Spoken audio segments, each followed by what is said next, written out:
This writing challenge asks you to choose one prompt, write 5 stories, and then kind of pit them against each other through the writing process so the best one comes out in the end and it gets submitted to literary magazines. The challenge of it all is twofold. The first is to write 5 very different stories from a single prompt, and the second is to put your work out there and get it published. Hi, hello, welcome in. I'm Jerica, and I'm an editor, writer, and all-around content creator, and this is my writing challenge. I love writing from prompts. You may have noticed back in October when I wrote through the Inktober prompts. And I always enjoyed seeing all the different stories that came from my classmates all writing from the same prompt during our creative writing warm-ups. But this has me thinking about how many different stories I can tell from a singular prompt, and I'd love to see the creative bandwidth of my fellow writers, so I hope you will join me in the challenge. You can find the written instructions over on my blog, but we will walk through the 6 phases right now. And then I'm going to complete what I'm calling phase 0, which is kind of just like the planning and scheduling of all of the different phases. And I'm going to be starting this on July 1st, so if you want to do it along with me, maybe you want to plan now too, or perhaps follow the same schedule I'm on. But that's starting to put the cart before the horse. Let's talk about the phases of the challenge. So phase 1 is picking a prompt and doing the sprints. So picking a prompt is pretty easy. I do have a kind of menu of prompt posts for you, but you can also just Google writing prompts and a lot will come up. And then the next thing is to choose a time for your sprint and then sprint 5 times using that amount of time. I suggest somewhere between 5 and 20 minutes. My kind of sweet spot for getting the kind of like at least like a nugget of a story out is somewhere between 10 and 15 minutes, but whatever works for you works for you. I do suggest like a shorter one just based on the way that the rest of this challenge is going to go. So, in summary, phase 1, pick a prompt, sprint for the same amount of time 5 times, trying to write the most different stories that you can, and then move into phase 2. Phase 2 is the outlines, but before we start making outlines, we're going to look at the 5 stories that we've started and choose 3 of our favorites. We're going to create outlines only for these. Of course, you can always come back. I'm not telling you you can't, but this is what's required for the challenge. If you need a little help on what an outline might look like, especially if you're not usually a person to outline, check out my blog post or the video on outlining for planners, pantsers, and everyone in between. Um, of course, if you're getting to this after I've done my outlines, you can also see how I mix and match all of those methods together to create what I use as an outline. With these 3 outlines completed, you then move into phase 3. And we're already going to knock out another story. Looking at these outlines, rather than choosing your favorite, I want you to choose the 2 strongest outlines, the ones that feel like they are the most fleshed out, they're the strongest story, that readers will enjoy reading them, and also that it is a short story and not something longer. Not every story is meant to be a short story, and this is something that I tend to struggle with myself. I come up with these ideas thinking they're going to be short stories, and then I start digging into them, and I'm like, oh no, there's way more here than I thought. So that's another thing to keep in mind when we're deciding the 2 outlines that move on into phase 3, which I will finally tell you is writing to the climax or writing a certain portion of the story. I'm suggesting about 1,000 words for this because we're aiming for a short story no longer than 2, maybe 3,000 at the absolute longest, just because this is the kind of range that most literary journals that accept longer-ish short stories will allow. There are some that don't allow over 1,000 or are only flash fiction as well, which you can also aim for. If you want to do flash fiction with this challenge, that's also fantastic. Flash fiction, I find, is just a little too short for me. I would love to try it at some point. I do actually have a flash fiction video up from something that I wrote a really long time ago, if you want to go check that out. But yeah, the idea of phase three is to take two of those outlines, start over. Don't use the same writing that you did in phase one. Start over and write from beginning to climax, or beginning to 1,000 words to 1,500 words, somewhere around there. And then comes phase four, where we finally get down to one story.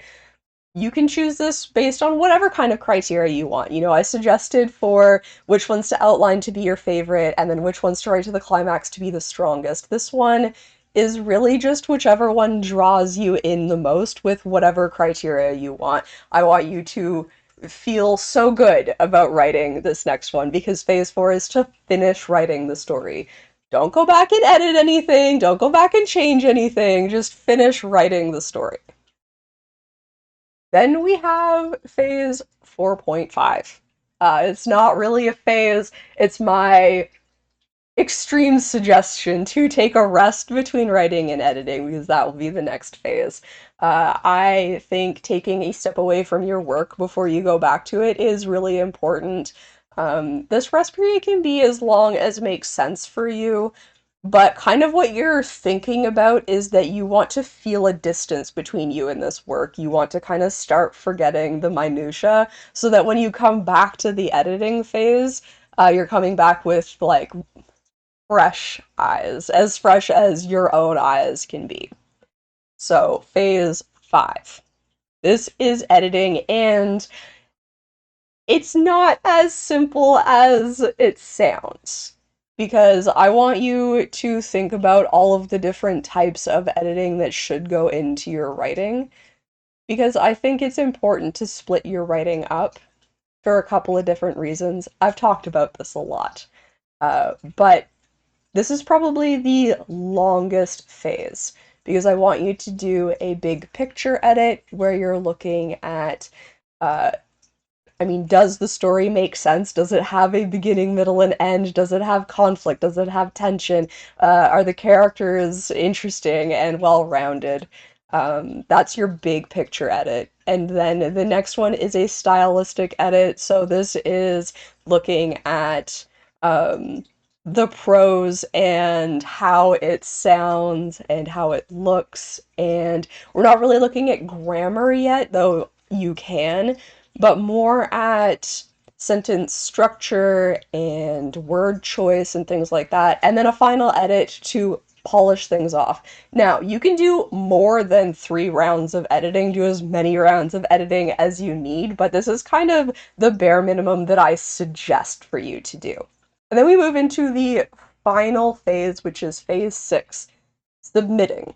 You have worked very hard on this one story. You've made it the best that you possibly can, and now it's time to show the world. This might be more challenging than trying to come up with 5 different ideas from the same prompt. This is probably the most challenging part of this challenge. It's hard to show other people your work, and it's hard to consider the idea of rejections. But I don't want you to think about that. So, if you've never submitted before, if you're looking into submitting for the first time, you're not really sure where to start, the first thing you're going to want to do is to research what journals your story fits. Because sending in a submission to a journal that your story doesn't fit is an auto rejection, and why put yourself through that? So research things like genre and length and all of the submission guidelines. Look into kind of the vibes of the journals. Um, and I like to just like make a list of all the journals that it makes sense to um, send to, and keep these. You can be doing this, like you can be compounding this list like forever and ever, keeping notes on like what kind of things they take and what their submission guidelines are, so that every time you write a story, you can see where uh, where you can submit it to. But do your research, find journals that make sense. Don't count out don't count out the big ones. Send it to the big ones if everything matches up. Um, And then once you've done that, you're going to need to write cover letters and things like that. Start with like one cover letter, and if there are things that you can, oh my gosh, what's the word I'm looking for? Not specialize. Personalize that you can personalize to the editor or the journal, do that. But a cover letter for a short story submission should be pretty simple. If you need a little guidance on that, I do have a blog post, and if you're getting to this sometime in the future, there may be a video up now as well, and then start sending them. The only caution I have here is to make sure that all of the journals that you're sending to allow simultaneous submission, and also to make sure that you keep a list of everywhere that you're submitting to so that when you get that acceptance, you can let all of the other journals know that you've been accepted and that the story is no longer theirs to look at. And then once you've sent those out, the challenge is over in the sense that we just sit here biting our nails together uh, and waiting to hear back from these journals. Okay, so that's the challenge. Pick a prompt, write 5 stories through sprints, knock out 2 of them, write 3 outlines, knock out one of those outlines, and write 2 stories to the climax. Take the best, your favorite story and finish it. Take a little rest, go back, edit it, and then submit it. And then bite your nails waiting with me. Hopefully you do this along with me and we can both be sitting here biting our nails together. So before we move on, I am going to go through that phase 0 I talked about where I kind of plan out my schedule for this. And I do actually have a handout here for you if you want to work through it or copy it or whatever yourself.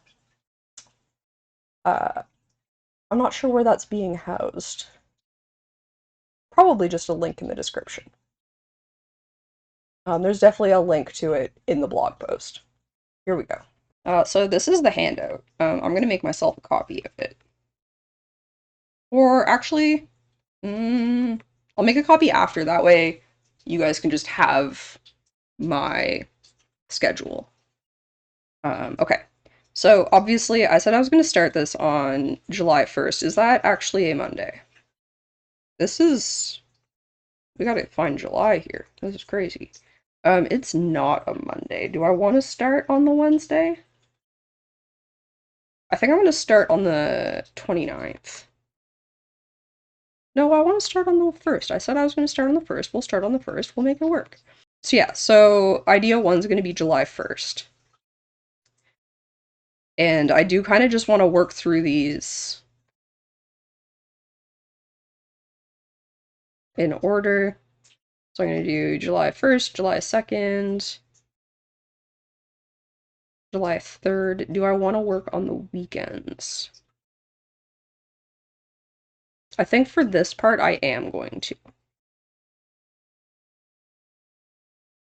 Then July 4th and July 5th. So that's a Monday to Sunday. Next we'll be creating 3 outlines. I can probably do that in a day, but I'm going to give myself a couple, and I'm also going to give myself a little rest here. So let's do just the 8th and the 9th. So we're going to do something like, oh, that's not correct, actually. Yeah, 8th, 9th, 10th, then. I was gonna... January was confusing me, but we're not in January. So that's July 8th, 9th, and 10th. And then writing. I've suggested in this schedule handout that you'll want 2 days, probably. This really depends on how long you spend writing, how many words you can write in a day. So I think I am going to give myself 2 days for each of these. So we ended on July 10th. I'm gonna give myself the weekend, and then let's do the 13th, 14th, and maybe 16th, 17th. Okay, so that is written to the climax. I don't know if I will need 2 days for that, so this schedule may end up being pulled up, or I may give myself a little bit of a break. We'll see how that works. You'll be able to see how that's working as I post things on Instagram and YouTube and Substack and things like that. So then we have the finishing of the story. I don't think I'll need 3 days for this, so I think I'm going to maybe get rid of one of those days. Where did we end here? We ended on the 17th. So again, let's give me the weekend. And then let's go the 20th and the 21st. And then we rest. And then we come back to editing.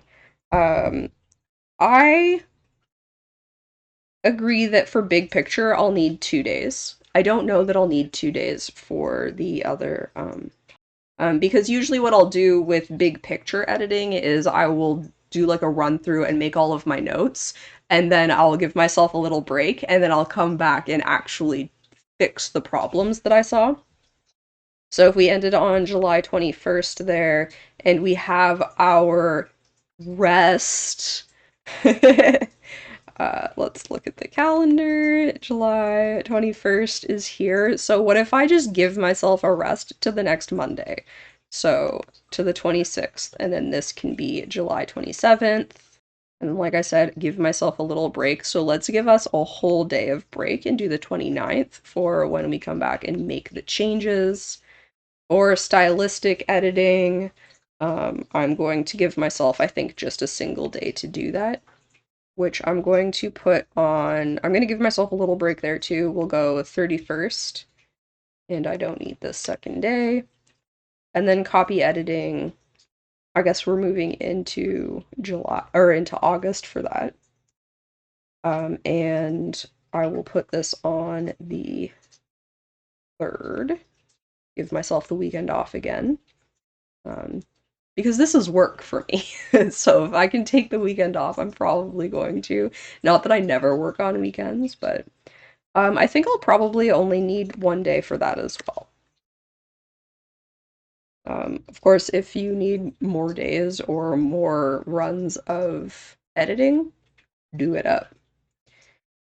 And then finally, we have all of our work for submitting to journals. I do think I'll probably take a couple days of researching. The cover letter will probably only take me 1 day. Let's bring us to August so that I can actually see what I'm looking at here.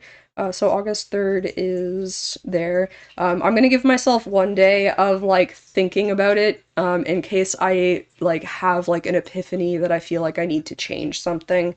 But should be pretty good at this point. We'll do research on the 5th and 6th. Oops. We can write the cover letter whenever, really, like within those days, but I will give myself just like a whole day for it and put it on the 7th. I don't think I need a second day. Because like write the cover letter and then really like any personalization is going to be like changing the names and like maybe adding a line of like and like changing the line about like why I'm submitting to this particular journal.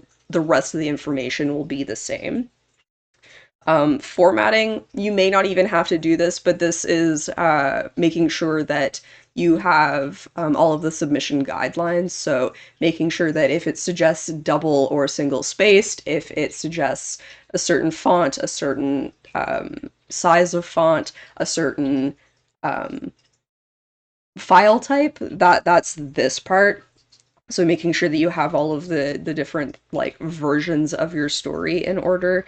Again, I don't think that this would take me very long. I'm actually going to put it on the same day because I'm like basically what I think I'll do is I'll work through like all of the cover letters and like saving all of the different versions of that for each of the journals, and then do the same thing with all of the submission guide. Oh, maybe that will take like 2 different days.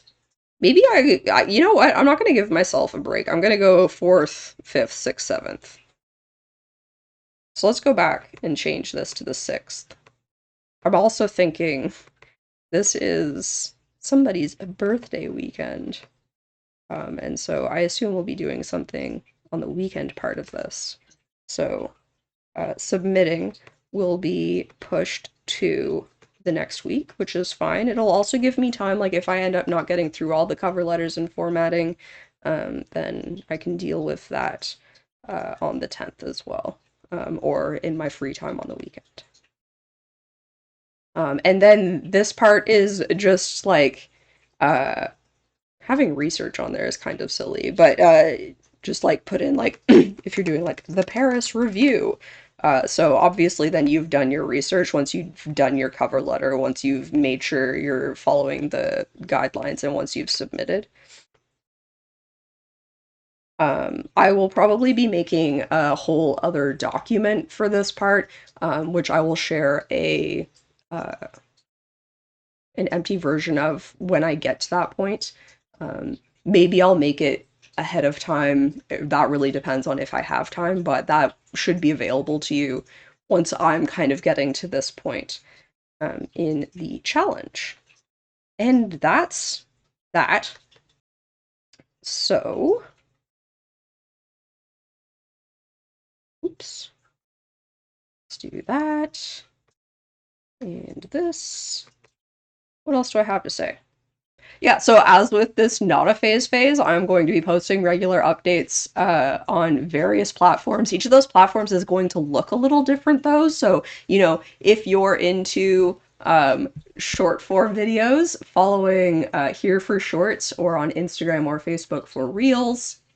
I may also be posting like carousels or things like that on Instagram and Facebook. I'm not quite sure what documenting this process is going to look like. And then obviously you'll get longer form videos here as well. And if you follow me over on Substack, you may get some more sneak peeks into the actual writing of like I might like post what I wrote for the sprints and things like that over on Substack, so you'll get written content there, obviously. Yeah, and then otherwise, if you decide to follow along and watch me, that's fantastic. If you decide to follow along and join me, I would love to hear about what you end up writing, your thoughts on the experience of trying to write 5 very different stories from a singular prompt, and then also I would love to hear the success stories of where your story ends up being accepted. That I think is going to be a very fun part of this challenge, is everybody, you know, commiserating on the rejections, but then also celebrating the acceptances and reading everybody's stories, and I think that could be a lot of fun, so I hope you will join me in that. And if you happen to be finding this, you know, years after I have done this, I still highly encourage you to do the challenge and tell me about it. Otherwise, thank you so much for watching. I hope you had fun, and I hope you will have fun. I've had a blast and will have a blast. Catch you next time. Bye. Hi. You're very cute. Can you get off my arm so I can keep writing, please?